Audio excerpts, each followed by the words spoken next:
Good morning and welcome to the Really Helpful Club. And this is our latest in our In Conversation With series, where we shine a spotlight on different entrepreneurs. This morning, I'm going to be joined by Pauline Den Hoedt, who is a Thrive coach. Now, just been sending an invitation to Pauline. So Pauline is going to be the latest in our guest to join us in our In Conversation With series. Now, what we do with these is we talk to various different entrepreneurs, business owners, shine the spotlight on them and on their business, and we find out about their journey, find about what they've learned, discover what they've learned along the way, and they share with us some of the things that they've experienced since launching their business, and also some of the things that they've had to do adapting to COVID. And can't wait to be joined by Pauline Den Hoedt. Pauline, as I say, is a Thrive program coach. She's going to tell us all about the program, but also very importantly, Pauline is going to share with us some really important techniques, how we can all manage stress, not just now during COVID, but also throughout our lives. And Pauline works with young adults, with teenagers, with adults as well, and particularly during sort of transitions in their life, and helping people to manage anxiety and how to develop the right sort of toolbox and skills to be able to cope with all those curveballs that life can throw at us. And I think we all know that COVID has thrown us a very big. And so now just going to be joined by Pauline any second on screen, and she's going to be able to tell you all about herself and share her journey with you. Hey, nice to see you. Hi, thank you so much, Sarah. Brilliant. Well, nice to see you. Let's just do a quick sound check. We've got lots of people already joined us waving, so thank you very much to everyone that's joined us. I can see you, Pauline. I can hear you. Can you do the same for me? Sorry? Hi. You can hear me perfectly? Yes, definitely. Great. Fantastic. So Pauline, I had a little bit of time to be able to explain that you're a Thrive coach. Yeah. And that you're here to sort of tell us about your journey and about the types of people you've helped, and also to help a lot of us as we, having to face this curveball that COVID has thrown at us. But I'd like to just sort of kick it off this morning by asking you, tell us a bit more about you. We need to understand you in order to understand, what were you doing before you became a coach? Okay, excellent. Thank you so much for inviting me, Sarah. I'm really delighted to be here. And just about me, I'm Dutch. I used to live in Holland, and about in 2000 we moved to the UK. And I thought, that would be nice for 1 or 2 years to improve my language skills. And 20 years and 3 children later, we're still here and absolutely loving it. And when I lived in Holland, I worked for a Dutch international bank. And I had when I came to the UK, I had a few managerial roles. And actually in those days, I started to realize that if later on in my life, I really wanted to work with people, because I like to cheer other people on, in those roles, in managerial roles, to see people and help them to fulfill their full potential. Mm. So that was when I had a paid job. At some point I took a break because I had my 3rd child, and then I went into to work for Home Start, which is a charity. Mm. And I helped young moms with mental health challenges while they were raising their children. And that's where I really realized that I wanted to do something with coaching. But then the next question is, like, there are so many opportunities to learn to become a coach. Mm. And I wasn't sure which coaching institute I would choose. And until one of my friends made me aware of the Thrive program, and I watched their incredible video testimonials. And at first I was a bit skeptical, because it almost sounded a bit too good to be true. Because we help with all sorts of mental health challenges. But I spoke to the one that stuck most with me. I spoke to a mom who had a son who went through his GCSEs and his A levels, and he actually didn't go to school anymore because he was so anxious and actually depressed. And when I spoke to her, when she said she had tried so many things, and only when he found the Thrive program, he gained the insights of how he could get over his anxiety and his depression. So that's how I came to the Thrive program. Gosh, wow. We are being joined by a lot of people waving, sending some nice emojis. If you've got a question for Pauline or want to make a comment, please do pop that into the comment box. It's always really nice to hear your thoughts about what we're talking about. Now, Pauline, my next question for you is, tell us, I've seen you talk a lot. You're really passionate about your subject, and I think you really care. I mean, your authenticity is just absolutely evident. But tell us why you're so passionate to be with us today. I'm really passionate to be here today because this actually is a bit outside of my comfort zone to do a talk on Instagram Live. I've never done this before, but I feel if we look at 1 in 4 people in the UK suffer with some sort of mental health challenge. It's anxiety or depression. I think that it's important that this course that I'm so passionate about, that I bring it to the attention of people, and we have got many more consultants. So it's not really about me, it's about the program and what the program does for people. And I also have a few teenage clients, and they said to me, Pauline, you need to get out there more, you need to bring it to people's attention, and because we haven't heard about the Thrive program before. So that was very good. And we hear such amazing things from the clients that you've helped, the families that you've helped, the mothers, as you say, the teenagers as well. So it's just brilliant to have you with us.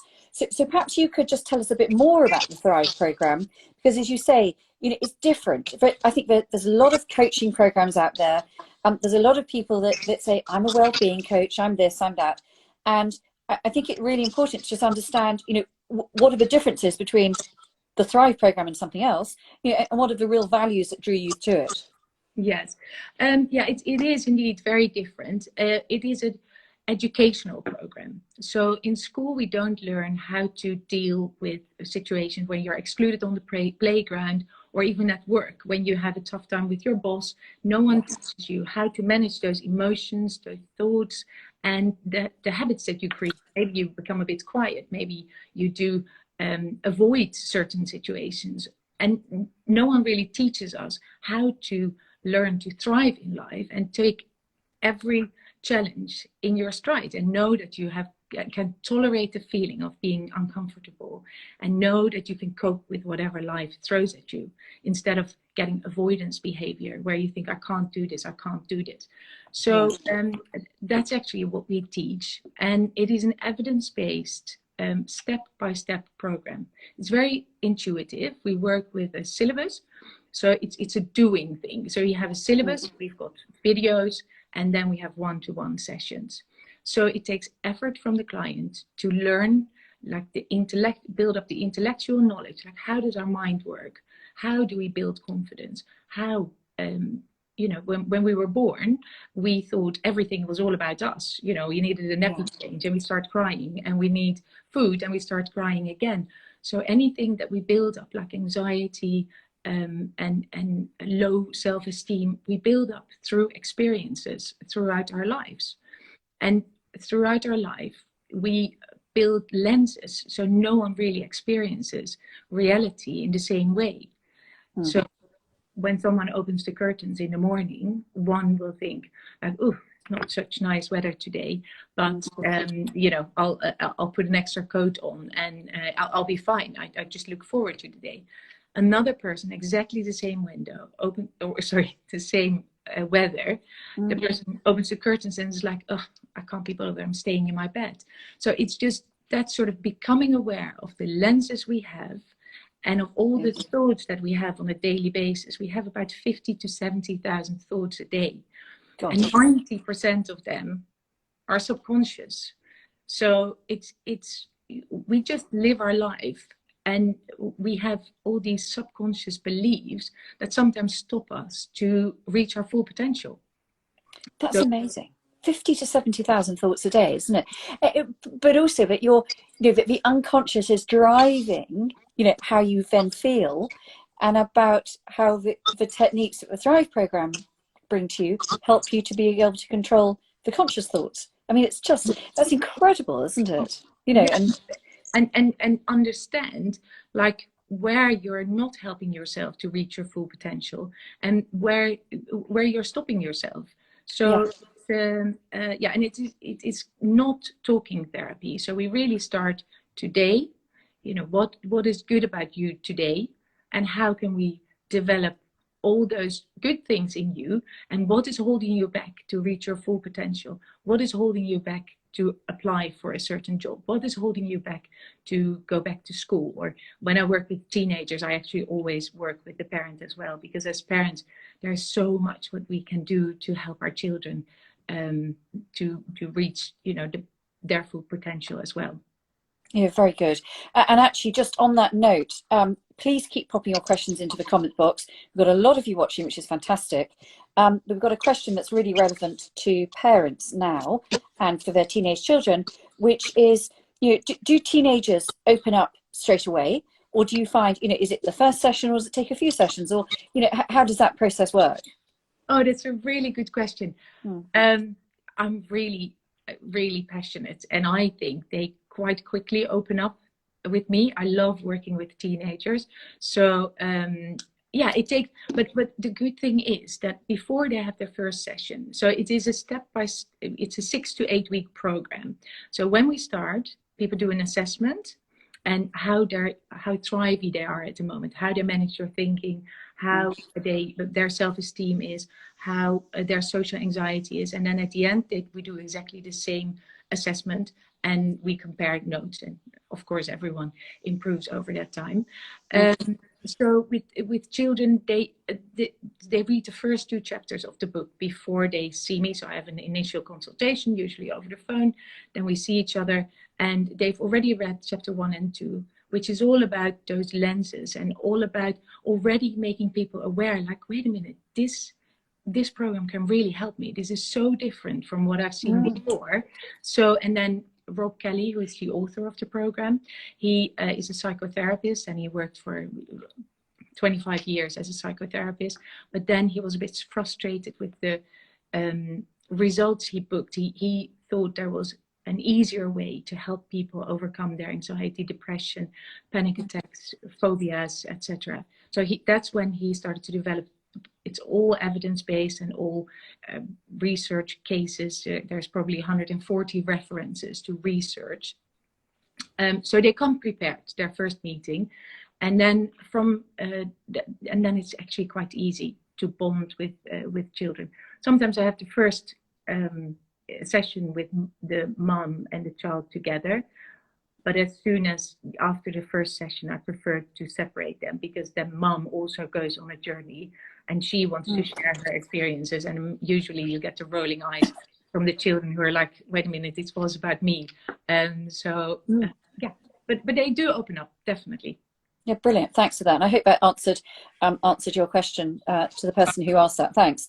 But I think what's also really interesting about the program is it helps people at different points in their lives. As you say, it gives them a skill set for life, but it can help people with their career development, women, or men and women who are facing transition stages in their life, sort of in their career particularly. Maybe you could talk about a little bit about the different types of people you've helped and how the program's made a difference in their lives. Okay, yes, good question. So I have very different clients. So some were 10 years old and some 70-year-old. So it's just all in between. And also we work in schools, and we work in corporates as well. So then we work with teams. When we work with schools, we take a team of teachers through the program in order for them to apply the skills in their classroom and help the children. So we don't work with the children in the schools, but with the teachers. So the type of clients, yes, some people, I've had a few people who wanted to go and apply for jobs, but then they had this imposter syndrome, like, you know, I've got all this ambition in me, but actually I think I can't do it. So, and especially women, and they need to tick 10 of the 10 boxes before they even think of applying for a job. So true. Men are much better. They just apply for the job when they tick 5 out of 10 boxes. So I help people with that as well.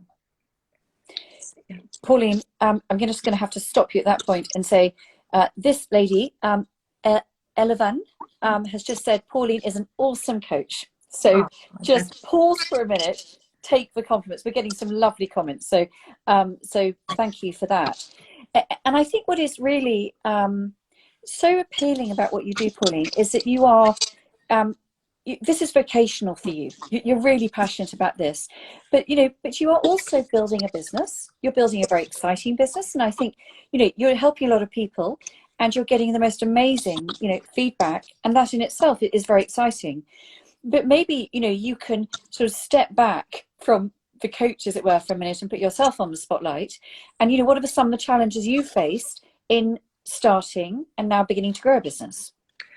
That's a very good question. So I was very happy in my life without working. So I took a career break, and my husband did the work. And actually, I was just swimming around in my little pond very happily.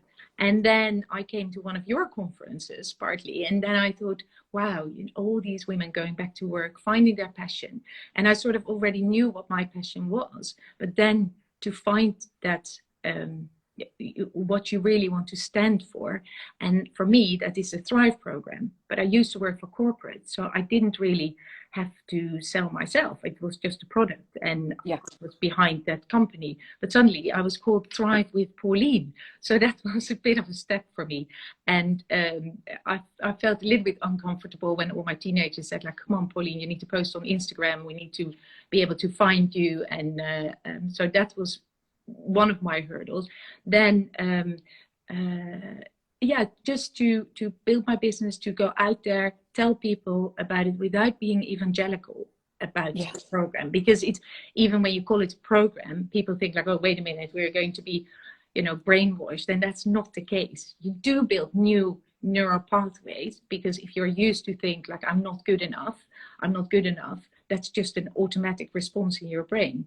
Whereas then if you start to build up the belief, like, actually, this I can do, you start to build new brain pathways. So that's actually what I've done for myself as well. So I went through the course myself, and I learned much more than I ever thought I would. And I even used a lot of it with raising my own children.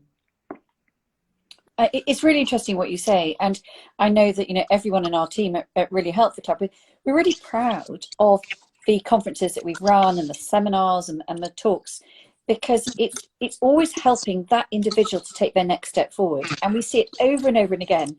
They arrive at an event, arrive at a conference, and I think we all have that sense of fear, imposter syndrome, all those things that people put titles onto.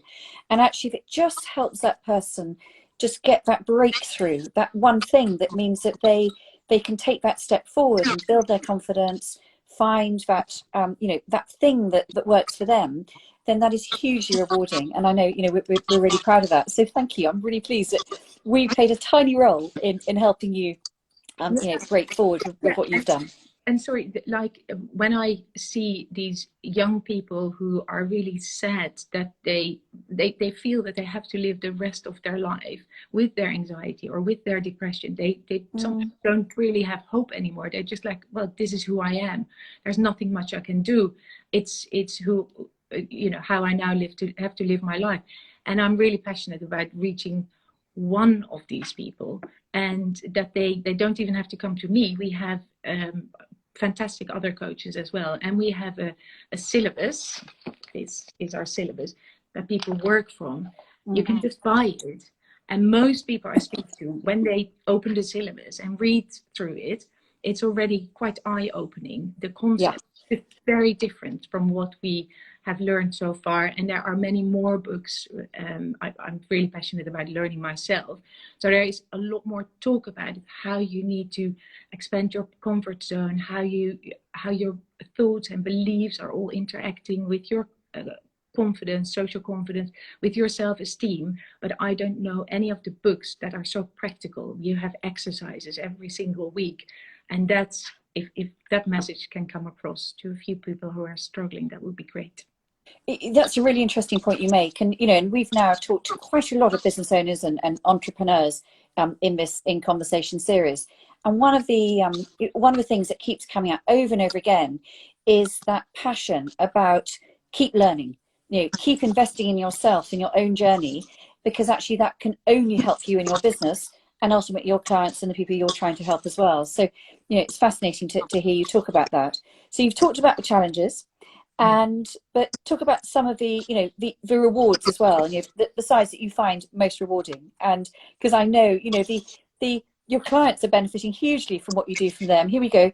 The work, amazing conversation, ladies, love it, thanks for that. The work you do to help motivate people is so valuable, and it's just great. So so share in your words what it means to you. Oh, I just love it. And I think I really love to cheer for other people. But it is so, Yes. for me, it's so much easier to cheer for other people. But we really need to learn to cheer for ourselves as well. So after this call, I need to say to myself, well done for going out there. And you've done this, and no negative thoughts about it, because we either, we always grow and learn, and we're exactly at the right place where we are now. And if we do something, just praise yourself, because it takes a bit of confidence or a bit of uncomfortable feelings to just go out there and do things. So remind me. So you said what So the rewarding bit. Yeah. So I find it just really rewarding to have text messages from people saying like, wow, Pauline, I did it. I think I'm thriving. I'm just really loving my life. I didn't know there was this extra dimension in my life. And I find it fascinating, because it is the exercises people do, and they just find a whole new dimension in their life. And I have to say, I had a really good relationship with my husband anyway, but he sort of, before I signed up, he was quite interested to read what sort of course I was going to do, and we understand each other better, and he really helped with the children as well. So I've got three teenagers, and absolutely loving it to be around them. And sometimes people find it really challenging. So I feel blessed with that. And I hear you talk about the analogy you make between physical well-being and mental well-being is a really important one as well. So maybe just sort of elaborate on that, because it's so important. Yeah, I call myself as the personal trainer for the mind. So we are used to maybe having a personal trainer for our physical health, and our physical health can improve or it can deteriorate. And actually, I think that people need to realize that we can also be a coach for ourselves. So to learn the skills of how to manage your own thinking a bit better. And for example, when you feel a bit stressed, to understand that it's actually really normal to feel a bit stressed, and to bring yourself back and see the perspective. I always describe it as like, if you see your life as one big picture, and just 1 minute where you feel uncomfortable, or you think like, oh, this is going to be awful, just one little dot in that big picture of your life. So take a step back, look at the whole picture, breathe, and then move on with your life. So it is those kind of skills you learn in the book, and we make a 6 to 8 week program to teach people the skills on how they can manage their own thinking. And after 8 weeks, we say like, now you can do it yourself. And when they say, thank you, Pauline, you've been amazing, I always say, but you did it. I didn't do anything. I only motivated you to do the work. You've done all the work. And you don't need anyone for the rest of your life. And maybe a year later, they contact me for a top-up session. But we almost always start with like, well, you know what to do, but I'm happy to help you. Because they have when you study the book, you've got all the skills you need in order to have a happy, thriving is not about being happy. It's about knowing that you can take all the challenges in life in your stride. You know that you can cope with the feeling, you know that you can tolerate the feeling, and that you know that you have the answers in yourself. Really, really important. And in a year that's been, so challenging. Now, I'm just going to read this out because this is a brilliant comment. I've done the program. It's so accessible and intuitive. I've since been gently helping family and friends. I would definitely recommend you have a look. There's a quick quiz, everything to gain. Thank you, Sue Baker, for sharing that. And it's just lovely that the comments and the feedback, I think, are just reinforcing everything that you're about, Pauline. And so, where sort of fast forward the clock, think 6-12 months from now, where do you think Thrive with Pauline will be? What's some of your ambitions and goals? I definitely want to continue with working one-to-one with clients. So that will be the biggest bit of my work. But I think we're going to go into schools, and I have to push myself again a bit out of my comfort zone, speak to schools and explain what the program does, how we can help teachers. Because for teachers, it must be really challenging to be, all these children have got different lenses. So whatever you say, for someone, it's a really tough comment when they say like, oh, you could do a bit better in math. And the other one takes it in her stride and just does a bit better. But someone else might take it for the rest of their life because they already think they're not good at math. They may blow it out of proportion and they may think, I'm giving up in math. So for teachers to understand how we talk to children, how we talk to adults, to anyone, what an impact it has, and use it to their benefit. Yeah. Really key that.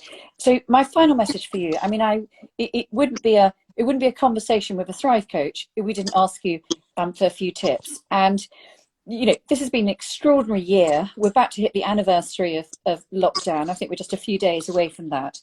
And so maybe you could just share a little bit of advice, some tips, some advice for everybody, those of us, I include me in us, who are having to deal with so much uncertainty and anxiety right now. What are some key takeaways that we could use right now? Well, I would say one thing is like always focus on the things you have done and not on the things you haven't done. So when you have a bit of perfectionist thinking, you think like, oh, I should have done this, I should have done that.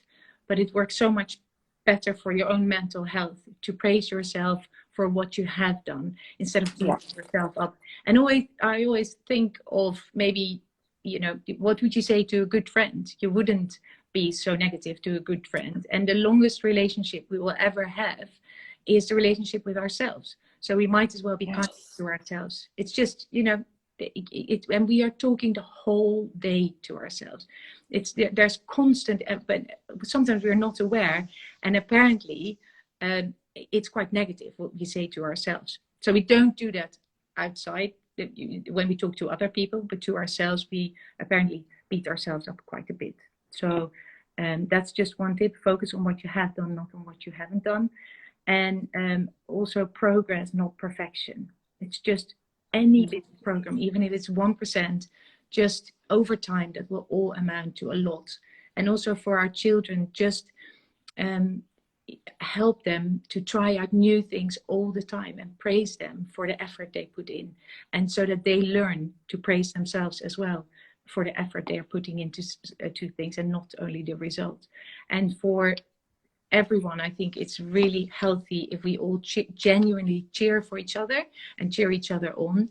And I think that's also something in schools that children would benefit from, because I think they have the belief that their maybe happiness or money or relationships or being popular, that is all scarce. But if we all cheer for each other a little bit more, then we can see that there's plenty available in the whole wide world for all of us. But cheering for each other.